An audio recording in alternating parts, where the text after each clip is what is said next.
अस्सलाम वालेकुम, this is me Riza. This is the humerus of dog. Humerus जो है एक लॉन्ग बोन होती है जो कि हमारे फोरलिम्ब में मौजूद होती है और शोल्डर और एल्बो जॉइंट बनाती है और फ्री अपेंडेजेस भी करवाती है फोरलिम्ब की। ये एक स्टाइलोपोडियम बोन है। स्टाइलोपोडियम मीन्स वन बोनी एलिमेंट। ह्यूमरस के स्ट्रक्चर्स की बात करें कि कौन कौन से स्ट्रक्चर्स ह्यूमरस में मौजूद होते हैं, तो सबसे पहले जो है इसके बिल्कुल प्रॉक्सिमल एंड पे हेड मौजूद होता है। हेड जो एक राउंड स्ट्रक्चर होता है जो कि आर्टिकुलेट करता है स्कैपुला की ग्लेनोइड कैविटी से। उसके बाद जो इसके ट्यूबरकिल्स होते हैं, ये है greater tubercle and this is the lesser ट्यूबरकिल।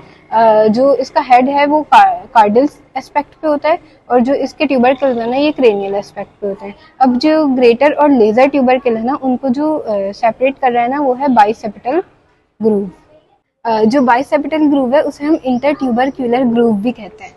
के बाद जो है इसकी बॉडी आ जाती है जिसे हम शाफ्ट भी कहते हैं। बॉडी में जो है इसके डेल्टॉइड ट्यूबरोसिटी भी मौजूद होती है। डेल्टॉइड ट्यूबरोसिटी जो है, यहाँ पर मसल की इंसर्शन होती है डेल्टॉइड मसल्स की स्कैपुला के। डिस्टल एक्सट्रीमिटी में इसके जो है ना वो कॉन्डाइल्स होते हैं, humeral condyle. This is the lateral humeral condyle and this is the medial humeral condyle. जो लेटरल होता है ना वो बड़ा होता है मीडियल से।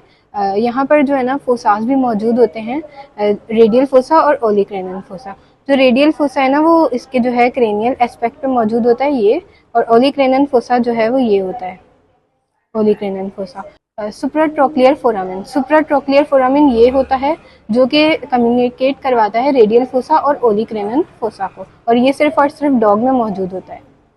सरफेसेस की बात करें तो इसकी दो सरफेसेस होती हैं, मीडियल और लेटरल। जहाँ पर डेल्टॉइड ट्यूबरोसिटी हमें मिले ना, तो समझो वो सरफेस जो है लेटरल है और इसके अपोजिट में जो सरफेस है ना वो मीडियल सरफेस है।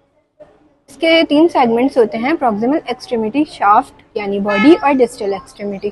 प्रॉक्सिमल एक्सट्रीमिटी में इसके हेड और ग्रेटर एंड लेजर ट्यूबरकिल होते हैं। शाफ्ट में जो है मस्कुलोस्पाइरल ग्रूव लेटरल सरफेस से यूं करके गुजरता है, और उसके अलावा जो है इसके डिस्टल एक्सट्रीमिटी में ह्यूमरल कॉन्डाइल होते हैं, ओलिक्रेनल एंड रेडियल फोसा होता है, एंड उसके अलावा जो है सुप्राट्रोक्लियर फोरामेन होता है। डॉग का ह्यूमरस है वो दूसरे एनिमल के ह्यूमरस से कैसे डिफरेंट है, तो इसके कुछ पॉइंट्स हैं। सबसे पहले जो है, जो डॉग का ह्यूमरस होता है वो लॉन्ग होता है और लेस ट्विस्टेड होता है। ये ज़्यादा ट्विस्ट हमें इसमें नज़र नहीं आ रहा ट्विस्ट।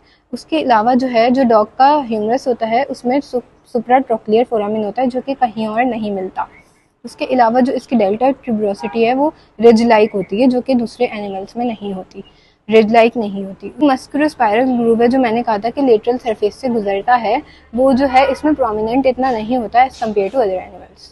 मसल जो कि अटैच होते हैं ह्यूमरस से, तो सबसे पहले जो है यहाँ इस एरिया में जो ग्रेटर ट्यूबरकिल है उसके पास जो है इंफ्रास्पाइनेटियस मसल की इंसर्शन होती है। उसके अलावा जो मस्कुलोस्पाइरल ग्रूव है वहाँ पर ब्रेचियस मसल्स की अटैचमेंट होती है, और उसके अलावा जो डेल्टॉइड ट्यूबरोसिटी है यहाँ पर स्कैपुला से जो डेल्टॉइड मसल्स हैं उसकी इंसर्शन होती है।